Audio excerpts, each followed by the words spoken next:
সংখ্যালঘুদের উপর হামলা সংক্রান্ত যে বক্তব্য ভারতের পররাষ্ট্র সচিব ঢাকায় দিয়ে গেছেন তা কোনোভাবেই দুদেশের সম্পর্ক উন্নয়নে সহায়ক নয় বলে মনে করেন নিরাপত্তা বিশ্লেষক মেজর জেনারেল নাঈম আশফাক।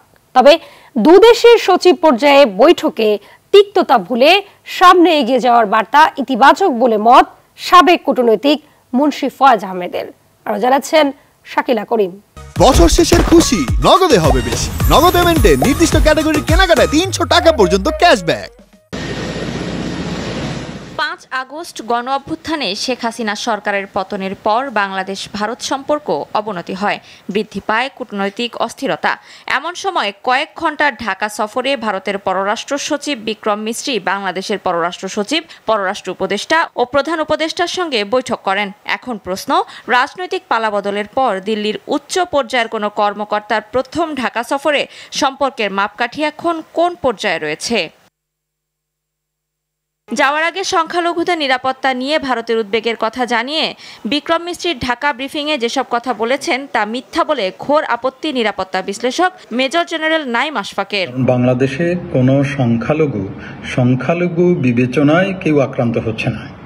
যে দুই একটা ঘটনা হচ্ছে, সেই দুই একটা ঘটনা হয় পলিটিক্যাল রিজন, রাজনৈতিক কোনো কারণে, অথবা ব্যক্তিগত বা ব্যবসা জনিত কোনো বিরোধের কারণে আক্রান্ত হচ্ছে। বছর শেষের খুশি নগদে হবে বেশি। নগদ পেমেন্টে নির্দিষ্ট ক্যাটাগরির কেনাকাটায় ৩০০ টাকা পর্যন্ত ক্যাশব্যাক। ভারতের পররাষ্ট্র সচিবের সফর খুবই গুরুত্বপূর্ণ উল্লেখ করে সফর ঘিরে ঢাকা দিল্লির সম্পর্কের বরফ গলতে পারে বলেও মত সাবেক কূটনীতিক ও নিরাপত্তা বিশ্লেষক উভয়েরই। বড় রকমের টানাপোড়েন সৃষ্টি হয়েছিল ৫ আগস্টের পর থেকে, তার দেশের থেকে ফিরে আসবার একটা সুযোগ পক্ষে গ্রহণ করেছে। প্রাক্তন প্রধানমন্ত্রী ভারতের অবস্থানের ব্যাপারে কথা বলা হয়েছে, সুতরাং যে খোলা কথা বলা হয়েছে এটা খুব ভালো হয়েছে। এই ভিজিটে দুপক্ষই তার নিজ নিজ অবস্থান এবং ইম্পর্টেন্টলি যে তাদের আশাবাদ, এক্সপেকটেশন কি একজন আরেকজন থেকে, সেই জিনিসটা তারা উপস্থাপন করতে পেরেছে।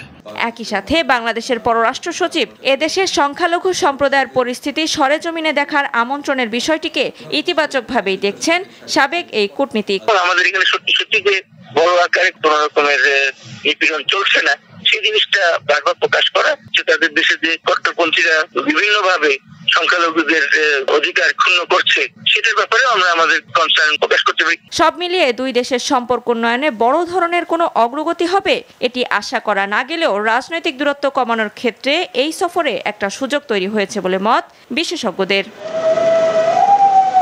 শাকিলা করিম, RTV, ঢাকা।